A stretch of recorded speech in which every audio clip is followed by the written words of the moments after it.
우리 몸의 시계는 어긋나 있다. 이제 시계를 재설정할 시간이다.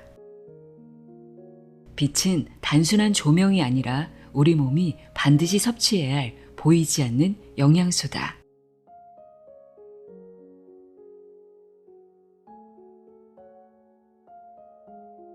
안녕하세요. 나의 소리 책갈피 소리내어 읽다입니다. 오늘은 현대를 살아가는 이들이 모두 읽어봤으면 하는 책을 들고 왔습니다. 우리는 모두 지하에서 살고 있는 것과 다름없다 라고 이야기하며 우리 몸을 지휘하는 생체 리듬과 빛의 중요성을 일깨워주는 책입니다. 린 피플스의 광합성 인간입니다. 저자는 하버드 대학교에서 공중보건을 전공하고 건강과 환경을 주제로 오랫동안 글을 써온 과학 전문 기자입니다. 그는 불면증, 소화불량, 집중력 저하, 우울증 같은 현대인의 흔한 증상들이 모두 무너진 생체 리듬에서 비롯된다고 지적합니다. 그리고 그 근본 원인은 햇빛 부족과 과도한 인공 조명이라고 말합니다. 우리는 태어나서부터 죽는 순간까지 빛이 필요합니다. 특히 나이가 들수록 더 많은 빛이 필요하다고 하는데요. 85세가 되면 25세 때보다 무려 7배 더 강한 조도의 빛을 받아야 생체 시계를 자극할 수 있다고 합니다.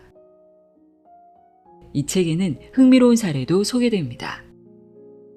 인공광을 낮과 밤의 리듬에 맞게 조절했을 뿐인데 치매 환자들의 수면 패턴이 개선되고 요양원 입소자들의 건강과 생활의 질이 달라졌다는 연구 결과입니다. 빛이 단순한 조명이 아니라 몸과 마음을 움직이는 보이지 않는 영양소라는 사실을 보여주는 대목인데요.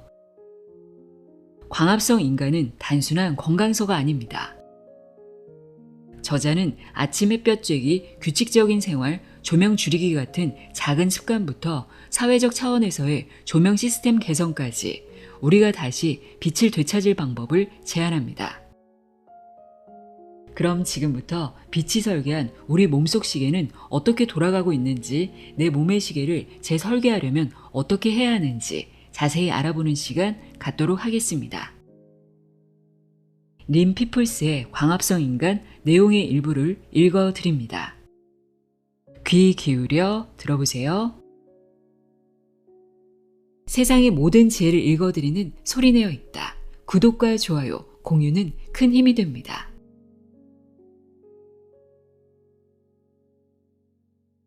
들어가며 아무도 말해주지 않은 내 몸속 시계의 비밀. 지금 이 순간 우리 몸 곳곳에서는 작은 시계들의 똑딱거림이 교향곡처럼 울려 퍼지고 있다. 위와 피부, 간과 폐, 심지어는 다리뼈와 근육에서도 마찬가지다. 이 작은 시계들은 우리가 배고픔, 졸림, 각성, 활력 등을 정확한 시간에 느끼도록 조절해준다. 생체 시계는 우리가 낮에는 활동하고 밤에는 휴식하기를 원한다. 그래서 끊임없이 시간 단서를 찾아 우리 몸의 내부 시계를 태양에 동기화하려 한다. 하루를 주기로 반복되는 이 흐름, 즉 일주기 리듬을 조율하는 것 역시 우리 뇌 속에 있는 중추시계다.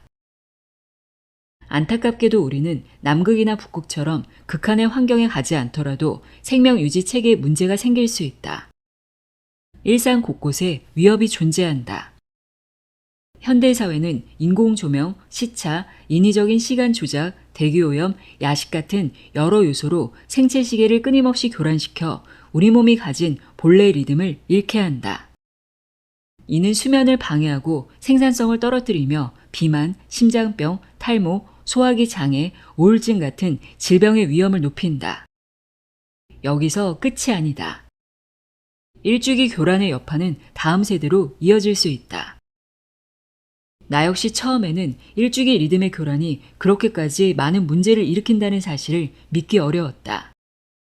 일주기 리듬의 영향이 그토록 크다면 왜 지금껏 아무도 이에 관해 이야기하지 않았을까?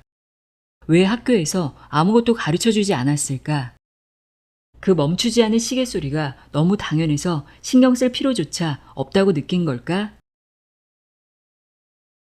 빛과 시간의 과학 일주기 리듬.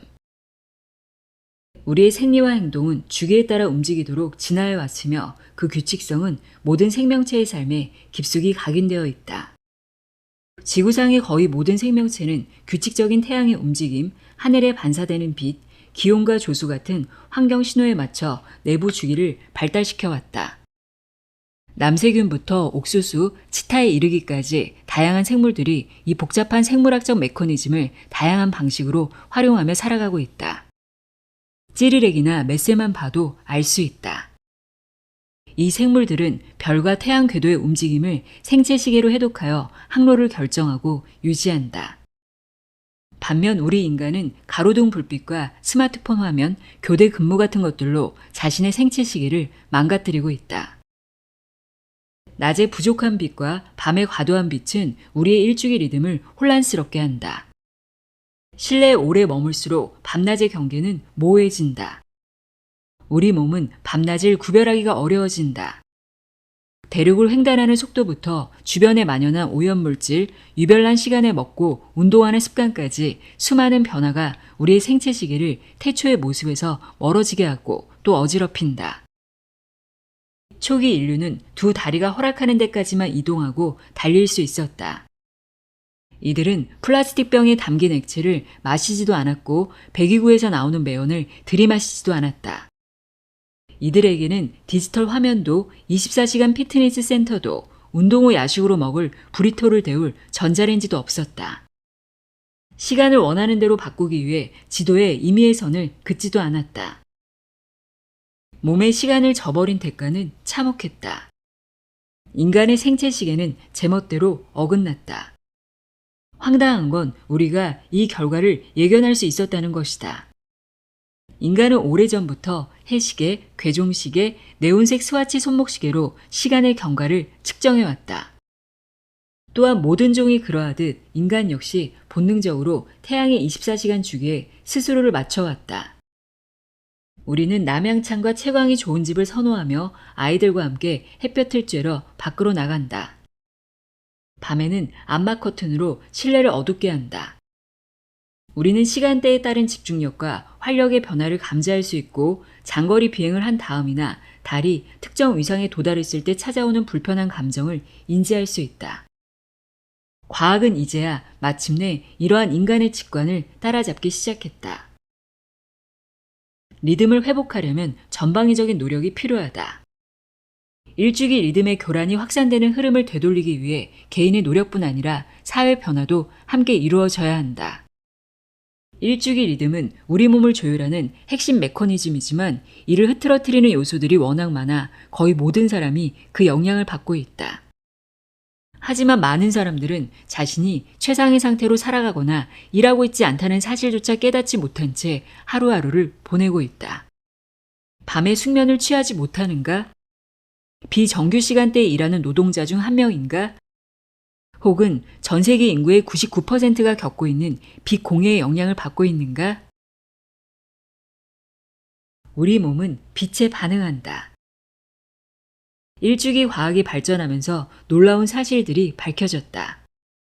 빛 노출은 자궁 속 태아의 정상적인 뇌 발달에 영향을 미친다. 일주기 리듬의 건강은 장내 미생물 구성에 영향을 미치고 그 반대도 마찬가지다. 식사 시간을 낮대로 짧게 제한하면 암과 당뇨는 물론 여러 질병을 막는데 도움이 된다. 화학요법을 시행하는 시간대를 잘 맞추면 일부 종양에 대한 공격력을 높일 수도 있다. 코로나19 팬데믹으로 생체 리듬의 중요성이 크게 주목받았다. 면역체계는 생체 리듬을 따르기에 감염균과 맞서 싸우려면 몸속 시계를 잘 맞춰 강화된 생체 리듬을 유지하는 것이 중요하다. 코로나 바이러스와 맞서 싸울 때도 마찬가지다. 코로나19 관련 데이터를 보면 바이러스에 노출된 시간, 검사 시간, 백신 접종 시간에 따라 병의 예후와 경과, 면역 수준이 달라질 수 있음을 알 수 있다. 한 과학자는 팬데믹을 거대한 시간 생물학적 실험이라 일컬었다. 이 기간에 대부분의 사람들이 디지털 화면을 보는 시간이 크게 늘어났다. 그리고 그 변화는 우리의 수면, 기분, 생산성에까지 영향을 미쳤다. 어떤 사람은 수면 시간이 늘었고 어떤 사람은 잠 못 드는 밤이 늘었다. 그때 우리는 알게 모르게 방에 걸린 시계의 초침 소리가 아니라 몸속 생체 시계의 똑딱거림을 듣는 법을 배웠다. 일주기 리듬에 관해 알아갈수록 궁금증이 생겼다. 나의 고질적 수면 문제와 계절성 증상, 심지어 복통까지도 내 몸의 리듬과 관련 있는 것은 아닐까? 내 삶은 잠 못 이루는 밤과 멍한 낮의 연속이었다. 농구 시합이나 중요한 시험, 발표 등 굵직한 행사를 앞두고는 거의 항상 불면증에 시달렸다. 부족한 수면을 메우기 위해 다량의 커피를 마시고 주말마다 늦잠을 자며 보상하려 했다. 수면 문제는 10대 시절에 극에 달했다. 청소년기에는 일주기 리듬이 자연스럽게 뒤로 밀린다. 고등학교 등교 시간은 오전 7시 30분이었고 이는 이미 내게 고통스러울 만큼 이른 시간이었다. 그럼에도 과학교사인 아버지 차를 타고 등교하기 위해 매일 새벽 5시 30분에 일어나야 했다. 1년 내내 급격하게 늘었다 줄었다 하는 시애틀의 일조 시간도 내게 영향을 미쳤다. 나는 시애틀이 캐나다의 토론토와 몬트리올보다 한참 북쪽에 있다는 사실을 최근에야 알았다. 게다가 시애틀 하늘에는 두꺼운 잿빛 구름이 심심치 않게 들이운다. 매사추세츠와 뉴욕에서 지낼 때도 사정은 크게 밝아지지 않았다. 기분은 계절 따라 요동쳤고 겨울에는 대개 가라앉은 채로 지냈다. 현대사회가 생체시계에 가하는 위협과 그 엄청난 피해는 무시하기 어려운 지경에 이르렀다. 다행히 가능성 있는 해결책이 속속 등장하고 있다. 그 중에는 모유 보관용 젖병에 라벨 붙이기, 업무 책상을 창가 쪽으로 조금 옮기기처럼 매우 간단한 해결책도 있다. 모유 보관용 젖병에 라벨 붙이기는 언제쯤 모유인지 라벨을 붙여서 시간에 맞게 먹이는 것이 아기의 생체 리듬을 건강하게 맞춰주는데 도움이 된다는 것이다. 일주기 리듬과 조화를 이루면서 한다고 만병이 치유되는 것은 아니지만 이를 통해 훨씬 더 건강하고 풍요롭고 현명하게 살 수 있다. 우리는 지금 급격한 변화의 물결 앞에 서 있다. 이 변화가 개인과 사회에 얼마나 큰 영향을 미칠지는 우리가 자연과 시간과의 관계를 얼마나 진지하게 그리고 열린 마음으로 다시 바라보느냐에 달려있다. 빛이 설계한 몸속 시계. 리듬에 맞는 딱 좋은 시간. 생체 리듬과 최적의 타이밍. 당신이 극단적 아침형이든 극단적 저녁형이든 평범한 중간형이든 오전 6시와 오후 6시의 당신은 같은 사람이 아니다. 인간의 장기와 조직에 존재하는 수조 개의 세포는 대부분 자기만의 생체 시계를 가지고 있다.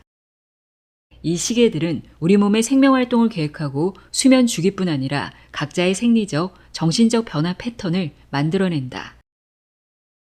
생체 시계는 일종의 자율 에너지 보존 시스템이다. 신체는 우리가 섭취한 음식에서 얻은 에너지를 저장해뒀다가 적절한 시간에 이를 이용해 정해진 작업을 수행한다. 시계에 의해 제어되는 수많은 리듬이 음식 소화에서부터 세포 복구, 물리력 행사에 이르기까지 다양한 에너지 집약적 과정을 제어한다. 모든 일을 24시간 내내 할 수는 없다. 이 주기적 재분배를 명확히 보여주는 지표가 바로 우리 육체와 정신의 에너지 수준이다. 보통 사람의 각성도는 깨어나서 한두 시간 후에 최고조에 달했다가 몇 시간 뒤 악명 높은 식곤증이 찾아오면 급락한다. 탄수화물 위주의 점심 식사가 졸음을 더욱 심화시킬 수는 있지만 그 근본 원인은 서로 연결된 두 가지 생물학적 현상이 있다. 체내의 수면 항상성과 일주기 리듬은 상호작용을 통해 낮에는 각성 상태를 유지하고 일과 시간 이후에는 휴식할 준비를 하며 밤에는 수면에 적합한 몸 상태를 조성한다. 수면을 유도하는 아데노신은 우리가 깨어있는 동안 축적되므로 일주기 체계는 이를 상쇄시키기 위해 다른 생리적 리듬을 일으킨다. 하지만 이 메커니즘은 완벽하지 않다. 일주기 체계는 오후 중반에 높아지는 수면 압력을 완전히 억제하지 못한다. 식곤증은 누구에게나 나타날 수 있지만 충분한 수면을 취하고 일주기 리듬이 잘 동기화되어 있다면 그 증상을 크게 줄일 수 있다. 일주기 체계는 보통 초저녁쯤이 되면 그때까지 축적된 아데노신을 상쇄할 수 있는 리듬을 만들어낸다. 그 결과 에너지를 되찾았다가 취침 시간이 되면 다시 수면 욕구가 강해진다. 신체가 시간마다 다른 기능에 에너지를 투자하기 때문에 우리의 능률도 시간에 따라 오르고 내린다. 수학시험 치기 좋은 시간, 면접 보기 좋은 시간, 피아노 연주하기 좋은 시간, 수술하기, 책 쓰기, 파스타 먹기, 달리기, 아이 낳기 좋은 시간이 모두 다를 수 있다. 심지어 과학적으로 화상을 입지 않고 햇볕을 쬐기 좋은 시간도 따로 있다. 보통 저녁보다는 아침 햇살이 더 안전하다. 최적의 시간이 있는 만큼 최악의 시간도 있다. 대부분 사람은 오전 2시에서 5시 사이에 일주기 리듬이 저점을 지나고 중심 체온 역시 이 시간대에 가장 낮아진다. 내가 만난 어느 과학자는 이때가 되면 사람이 멍청해져요 라고 말했다. 실제로 1989년 태평양 한복판에서 일어난 엑손 발데지오의 원유 유출 사고, 1979년 스리마일 섬과 1986년 체르노빌의 원전 사고, 1984년 인도 보팔에서 발생한 유니온 카바이드 가스 누출 사고는 이 시간대에 인적 오류와도 관련이 있을 가능성이 크다. 수면 항상성과 일주기 리듬의 작용을 따로 떼어내어 말하기는 어렵다. 수면 부족은 시간대를 막론하고 이러한 비극의 원인이 될 수 있다. 다시 말하지만 일주기 리듬과 수면 항상성의 이원성은 강력하다. 일주기 체계가 각성도를 제때 높여 축적된 수면 압력을 보상하지 못하면 의료 과실도 증가할 수 있다. 야간 근무자에게는 이른 아침이 문제의 시간이다. 평범한 시간대에 근무하는 사람들에게는 식곤증이 찾아오는 오후 2시에서 4시 사이가 가장 위험한 시간이다. 미국 자동차협회 교통안전재단에서 발표한 자료에 따르면 4시간에서 5시간 수면한 운전자는 7시간 이상 수면한 운전자보다 사고 위험이 4배 정도 더 높았다. 이는 음주운전자의 사고 위험과 맞먹는 수치다. 사상자를 낸 교통사고 5건 중 1건은 졸음운전과 관련이 있다. 도로교통사고의 대부분은 일주기 과학이 예견한 대로 오후 중반과 이른 아침에 가장 많이 발생한다. 모든 생체 시계는 각기 다른 리듬을 연주하기 때문에 좋고 나쁜 시간은 사람에 따라, 계절에 따라, 시간에 따라 자연스럽게 달라진다. 자신의 생체 시계 읽는 법을 익히면 수면을 개선할 수 있을 뿐만 아니라 더 안전하고 건강하게 살 수 있다. 거기서 끝이 아니다. 새롭게 밝혀지는 일주기 과학을 이용해 하루 일정을 조정하여 생산성과 능률을 높일 수 있다. 하루 동안 일어나는 일주기 리듬의 변화 중 인지 능력의 변화는 20에서 40%를 차지한다. 인지 능력의 변화는 학업 성취도는 물론 업무 수행 능력에도 영향을 미친다. 나는 나의 일주기 유형을 파악하고 리듬의 고점과 저점에 좀 더 주의를 기울였다. 그 결과 내 각성도와 정신력이 늦은 아침과 저녁 식사 이후에 최고조에 달한다는 사실을 알아냈다. 이는 평범한 일주기 유형과 비슷하다. 내 생산성은 오전 시간대에 가장 높아진다. 하지만 신체 활동에 쓸 수 있는 활력이 넘치는 때는 저녁인 듯하다. 최근 나는 활동 및 수면 패턴을 분석해 리듬의 변화를 미리 보여주는 라이즈라는 앱을 스마트폰에 설치했다. 표시된 결과는 내 느낌과 늘 일치했다. 이제 나는 오전이나 늦은 오후에 글을 쓰고 오후 중반에는 거의 쓰지 않는다. 그 시간에는 주로 이메일 회신이나 식기세척기 비우기 같은 좀 더 단순한 일을 처리한다. 여기서 한 가지 유의할 점이 있다. 수학시험처럼 고도의 집중력을 요구하는 인지과업을 수행할 때는 각성도가 높은 것이 유리하다. 또 각성도가 높을 때는 도덕적으로 행동할 확률도 증가한다. 하지만 예술작품을 만들거나 추상적인 개념을 다루는 활동을 할 때는 고삐를 살짝 늦추는 게 나을 수도 있다. 다니엘 핑크는 저서 언제 할 것인가에서 무의식 중에 우리 머리를 스치는 섬광에 대해 이야기했다. 머릿속 생각의 밀도가 낮아야 통찰과 창의로 가는 장벽도 낮아진다. 나는 그런 이유에서 저녁까지 일할 때면 와인 한 잔을 마시고 난다. 물론 일주기 리듬상 모먼트를 만나기 유리한 시간 역시 따로 있다.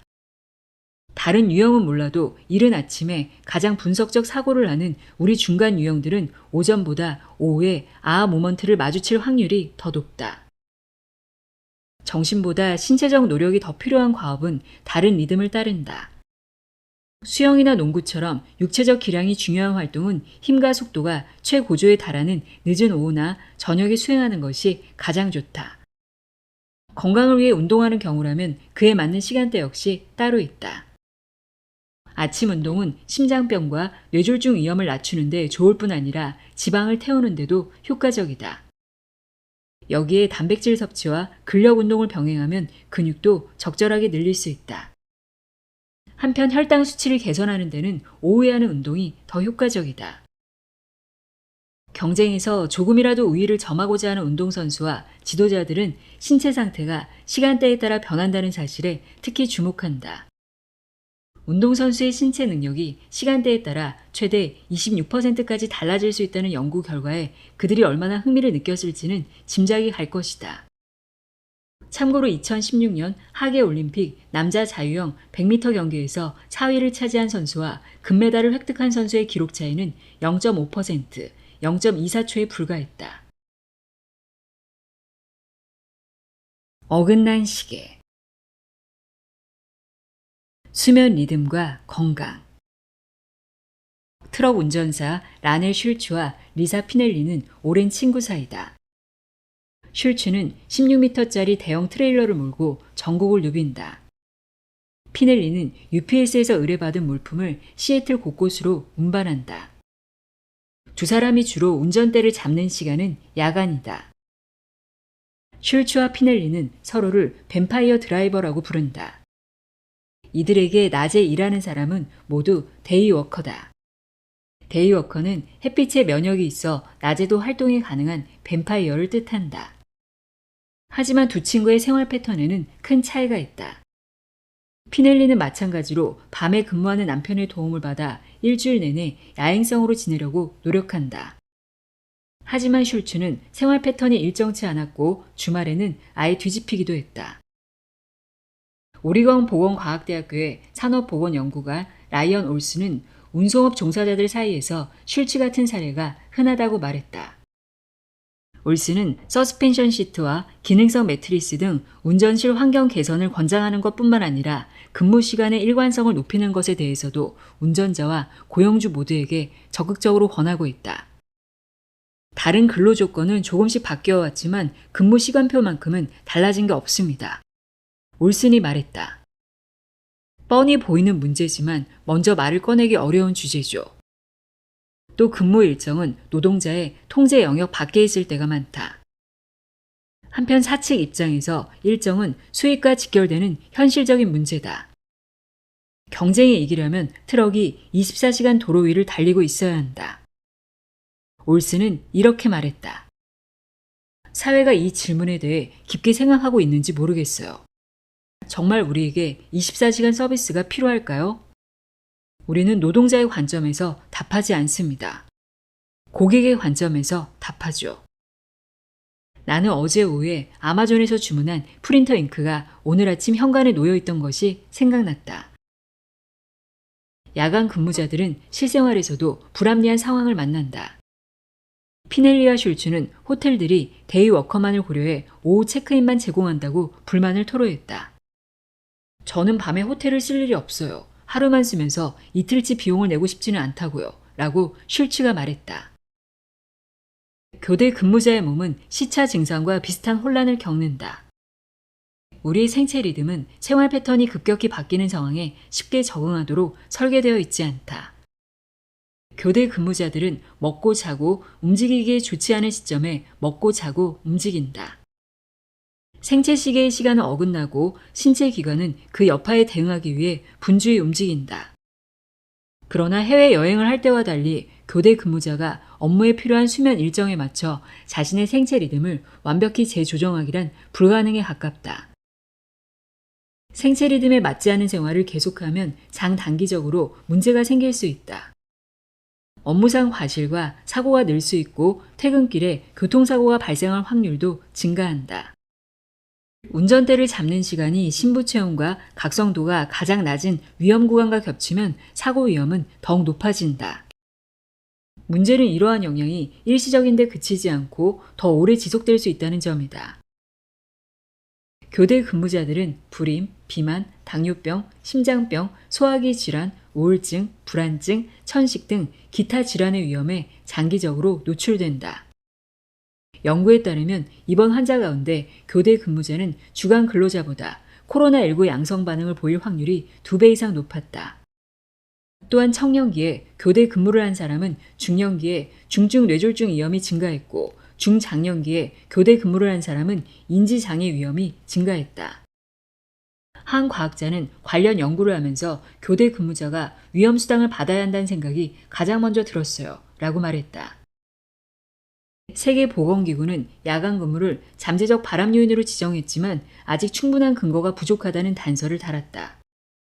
일부 연구에서는 야간 근무가 유방암, 전립선암, 간암, 폐암, 대장암 위험을 약간 높이는 것으로 나타났지만 다른 연구에서는 같은 결과가 확인되지 않았다. 노스캐롤라이나 대학교의 생화학자이자 DNA 복구 메커니즘에 관한 연구로 노벨 화학상을 수상한 아지즈 산자르도 판단을 유보하고 있다. 산자르는 교대 근무로 인한 일주기 교란이 암을 유발한다는 사실을 입증하려면 흡연과 폐암의 상관관계를 밝혀낸 것과 동등한 수준의 장기적인 연구가 필요하다고 말했다. 산자르와 워싱턴 대학교의 러셀 반 겔더는 2021년에 발표한 리뷰 논문에서 유전자 발현과 세포 분열, DNA 복구가 모두 생체 시계에 의해 조절되고 이들이 모두 암과 관련이 있다는 사실에 비추어 볼 때 일주기 교란이 암 발생에 영향을 미치는 것으로 볼 수 있다고 언급했다. 산자르와 반 겔더는 내부 생체 시계와 외부 지구 물리학적 주기의 비동기화가 시차, 수면 위상 증후군, 대사 증후군을 유발한다는 강력한 증거를 제시했다. 교대 근무자 본인만 영향을 받는 것이 아니다. 문제는 세대를 거쳐 대물림 될 수 있다. 임신 중에 야간 근무로 인해 일주기 교란을 경험할 경우 태아에게 장기적인 건강 문제가 생길 수 있다. 임신한 생쥐를 연구한 논문에 따르면 어미의 만성적인 일주기 교란은 새끼와 그 자손, 그 이후의 자손에게까지 기분 장애를 유발했다. 엄마의 일주기 리듬만 문제가 되는 것이 아니다. 수정되는 순간에 아빠의 생체 시계가 어긋나 있어도 마찬가지로 문제를 일으킬 수 있다. 교대 근무자와 함께 차량이나 비행기를 타는 사람 혹은 그들의 돌봄을 받는 이들 역시 위험해질 수 있다. 당신도 생체 시계에 문제가 있는 조종사나 시차를 겪고 있는 의사에게 생명을 맡기고 싶지 않을 것이다. 미국인의 주요 사망 원인인 의료 과실은 주간 근무자보다 야간 근무자의 손에서 더 많이 발생한다. 간호사를 대상으로 한 연구에서 주간과 야간의 과실률 차이는 44%로 집계됐다. 시간을 리셋하다. 빛만 바꿨는데 요양원이 달라졌다. 우리에게는 삶의 첫날부터 마지막 날까지 빛이 필요하다. 85세가 되면 25세 때보다 7배 더 강한 조도의 빛을 받아야 생체 시계를 자극할 수 있다. 수정체 황병과 백내장은 빛 스펙트럼 중에서 청색 대역을 가장 많이 걸러낸다. 동공수축, 실내생활 증가, 노화로 인한 뇌 손상이 함께 작용하여 생체 시계의 부정합, 일주기 리듬의 진폭 감소, 불규칙한 수면 패턴, 인지 저하라는 악순환을 일으킨다. 과학자들은 이 악순환의 속도를 늦추는 방법을 찾고 있다. 한 연구에서는 백내장을 제거했을 때 치매 위험이 30% 낮아진 것으로 나타났다. 수많은 논문이 적절한 시기에 적절한 빛을 제공하면 긍정적 효과를 얻을 수 있음을 보여준다.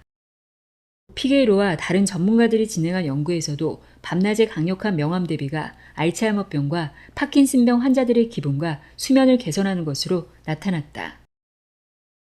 2014년 ACC 요양원에 의료 담당자로 새로 부임한 스콧 스트링거는 행동장애와 우울증을 앓는 입소자들에게 몇 시간 동안 아침 햇볕을 쬐라는 특이한 처방을 내렸다.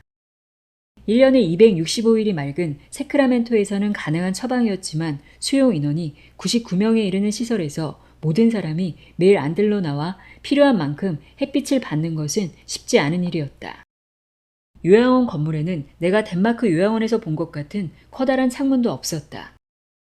다행히 요양원에 일주기 조명이 도입되면서 스트링거는 외출이 어려운 환자에게도 아침 햇살을 처방할 수 있게 되었다.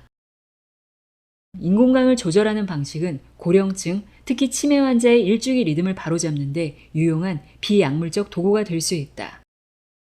스트링거는 불가피하게 줄어드는 일주기 신호를 가변형 LED로 보상할 수 있다면 이 기술로 입소자들의 삶의 질을 높이고 의료 비용을 절감할 수 있을 거라고 말했다.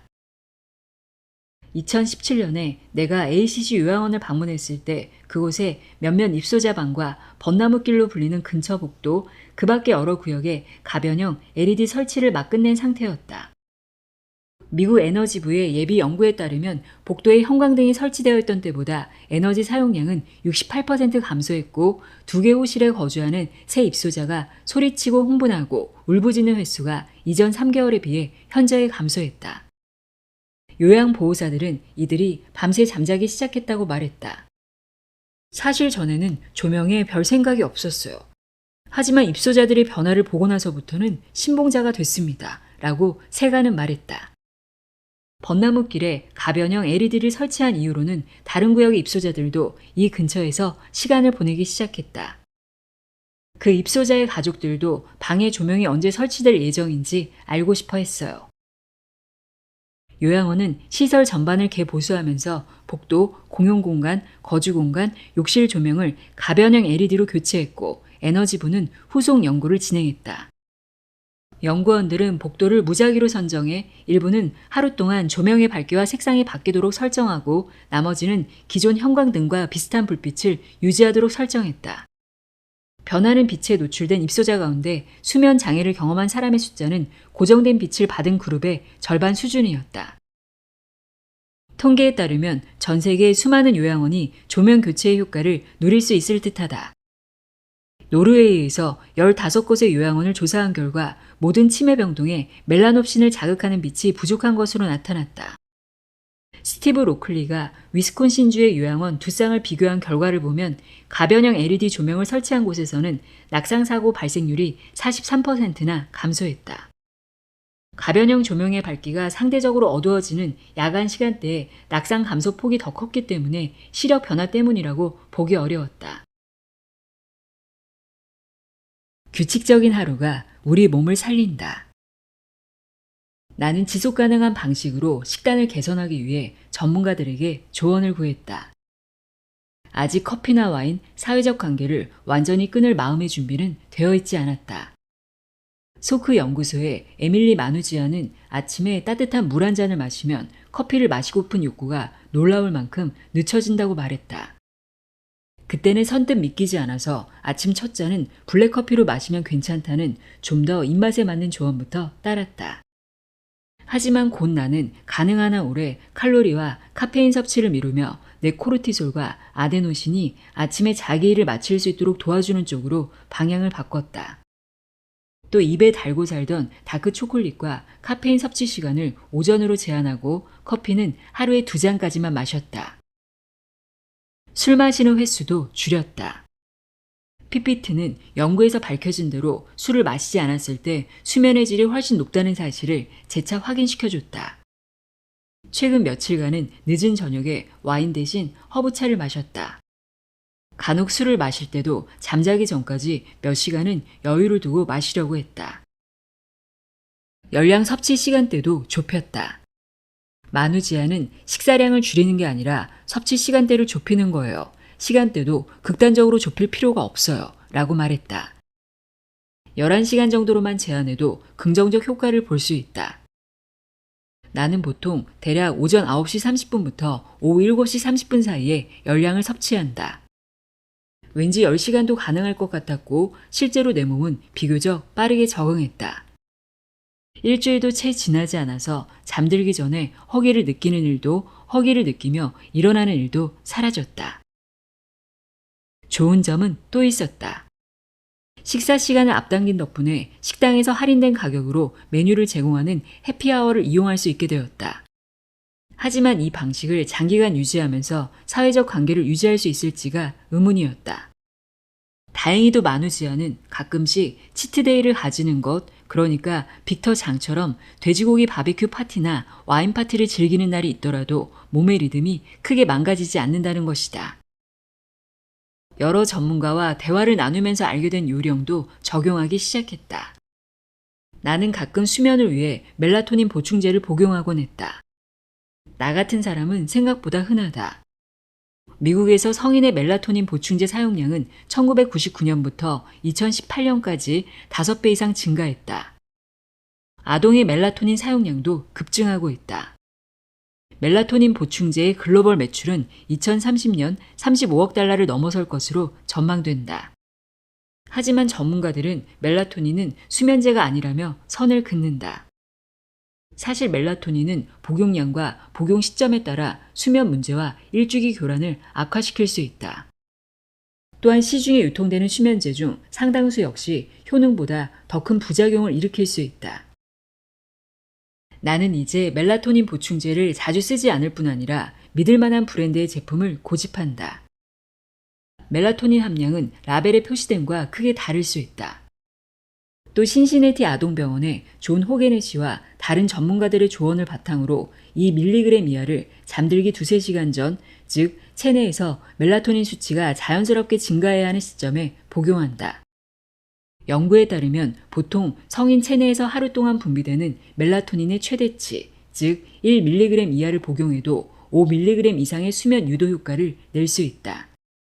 복용량을 줄이면 다음날 아침에 몽롱함을 느끼거나 멜라토닌에 대한 일주기 체계의 자연스러운 반응을 교란할 위험도 낮아진다. 멜라토닌 보충제는 복용 시점에 따라 생체 시계를 앞당길 수도 있고 늦출 수도 있으므로 교대 근무자와 시차 적응이 필요한 사람에게 특히 유용하다. 또 일주기가 24시간보다 약간 긴 사람에게도 도움이 될 수 있다. 잠들기 몇 시간 전 체내에서 멜라토닌 생성이 증가하기에 앞서 멜라토닌을 복용하면 일주기 리듬을 앞당겨 더 일찍 잠들 수 있다. 하지만 같은 양이라도 잠들기 직전에 복용하면 오히려 역효과를 일으켜 리듬이 지연될 수 있다. 이는 그날 밤과 다음날 밤의 수면을 더욱 어렵게 할 수 있다. 내가 그간 수면을 위해 자기 직전에 복용해온 멜라토닌은 내 불면증을 악화시켰을 것이다. 사실 호게네시가 이 사실을 알려줬을 때 나는 또다시 불면의 굴레에 빠져 있었다. 이 팁을 듣자마자 그날 밤 오후 8시에 소량의 멜라토닌을 복용했고 오후 11시쯤 깊이 잠들 수 있었다. 불과 전날 밤만 해도 새벽 1시까지 말똥말똥 깨어 있었던 나였는데 말이다. 또한 성인의 수면에 적합한 적정 실내 온도는 섭씨 18도 정도다. 우리 몸은 밤이 되면 부분적으로 일주기 리듬에 영향을 받아 혈관을 확장하고 심장에서 먼 곳으로 혈액을 이동시켜 심부 체온을 1-2도가량 떨어뜨린다. 이 과정이 원활하게 일어나려면 주변 온도가 상대적으로 더 낮아야 한다. 나는 낮이든 밤이든 거의 항상 실내 온도를 21에서 22도에 맞춰놓고 지내는데 이는 자연스러운 기온 변화와 거리가 멀었다. 온도 조절이 필요하다는 사실을 알고 나서부터 밤에 실내 온도를 낮추고 더운 날에는 소형 냉방 장치를 사용하기 시작했다. 집에서 쉽게 따라할 수 있는 다른 방법도 있다. 자기 전에 따뜻한 물로 목욕하면 혈류가 피부층을 지나면서 열을 방출하여 수면을 촉진할 수 있다. 신체에서 열을 가장 쉽게 방출하는 부위는 손과 발이기 때문에 손발을 따뜻하게 하면 수면에 더욱 도움이 된다. 실제로 슬립 넘버와 같은 매트리스 업체는 심부 체온을 낮추고 팔다리를 따뜻하게 하는 온도 조절 침대를 출시하고 있다. 나는 최신식 매트리스를 마련하는 대신 미리 손발을 따뜻하게 데우고 침대로 들어간다. 실내 온도를 낮추기 시작한 뒤로는 이 과정이 필수가 됐다. 하지만 기후변화로 야간 기온이 계속 상승하면 전 세계 사람들, 특히 고급 매트리스나 냉방 장치를 살 여유가 없는 사람들은 시원한 수면 환경을 조성하는데 어려움을 겪게 될 것이다. 또 다른 일주기 관리 요령은 낮잠을 자되 이른 시간에 짧게 자는 것이다. 10에서 20분의 짧은 낮잠은 활력과 각성도를 높이는 데 도움이 될 수 있다. 하지만 그보다 길게 자면 수면 관성 때문에 멍한 상태가 오래 갈 수 있고 뇌가 잠을 요구하는 힘도 줄어들어 밤에 잠들기 더 어려워질 수 있다. 낮잠 시간이 늦어질수록 밤잠에 방해되는 정도도 커진다. 나는 특히 햇볕을 쬐며 잠깐 산책하고 나서 짧게 낮잠을 잤을 때 오후에 처지는 시간대를 이겨내기가 더 수월했다. 허핑턴 포스트 뉴스실에서 근무하던 시절에 낮잠 공간을 이용하지 않았던 게 아쉽다. 일주기 과학은 계속해서 광자를 받고 열량을 섭취하는 시간, 운동하는 시간, 잠자는 시간을 규칙적으로 유지해야 할 동기를 부여했다. 일주기 리듬은 일관성을 갈망한다. 2024년 1월 내가 책 작업을 마무리할 무렵 총 수면 시간보다 취침 시간의 일관성이 사망률에 더 큰 영향을 미친다는 연구 결과가 발표됐다. 같은 달에 발표된 다른 논문은 각성 시 활동량이 많을수록 그리고 규칙적으로 일찍 편하게 잠들수록 심혈관 질환과 비만 발생률이 감소한다고 밝혔다. 일정한 생활 패턴을 유지하는 건 내게 여전히 어려운 일이다. 하지만 규칙적으로 생활하면 확실히 몸도 가볍고 집중도 잘 되고 기분도 좋고 의욕도 높아진다. 나는 이 점에서 꾸준히 동기를 얻고 있다. 스마트폰에 설치한 라이즈 앱은 고마운 조력자다. 라이즈는 최근 수면 및 기상 시간을 바탕으로 멜라토닌 상승 시점을 추정하여 이상적인 취침 시간대와 에너지의 상승, 하락 시점을 알려준다. 정확도도 굉장히 높다. 오후 중반에 눈꺼풀이 무거워질 때쯤 앱을 켜보면 항상 에너지 레벨이 바닥을 찍고 있다.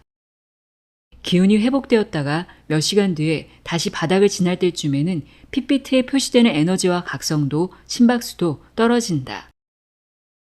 알람 없이 매일 같은 시간에 일어나는 데는 어느 정도 성공했다.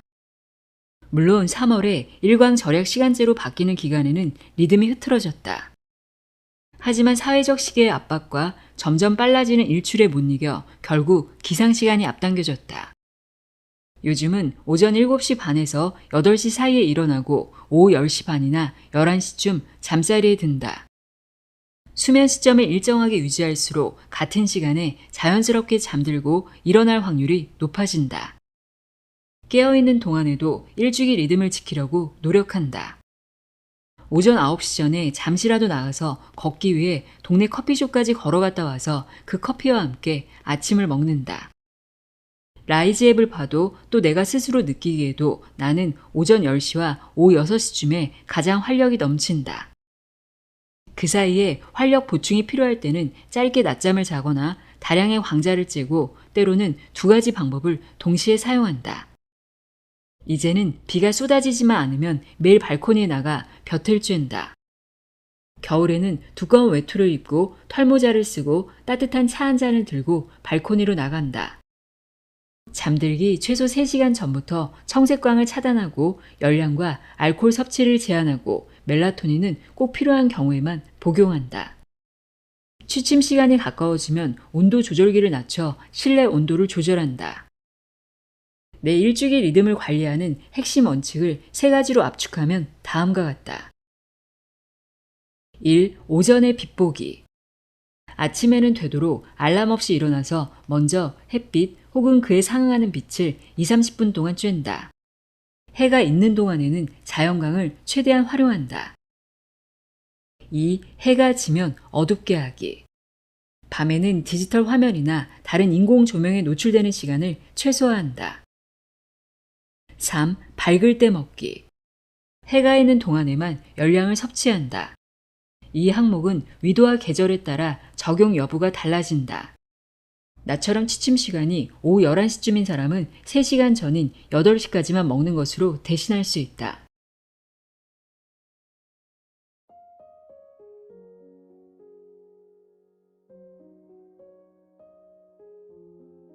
림 피플스의 광합성 인간 읽어드렸습니다. 햇볕을 조금 더 쬐고 저녁의 불빛을 조금 줄이는 것, 이런 작은 실천이 모여 우리의 몸과 마음을 바꾸고 삶의 균형을 되찾게 한다는 사실을 기억하시길 바랍니다. 오늘도 함께해 주셔서 고맙습니다.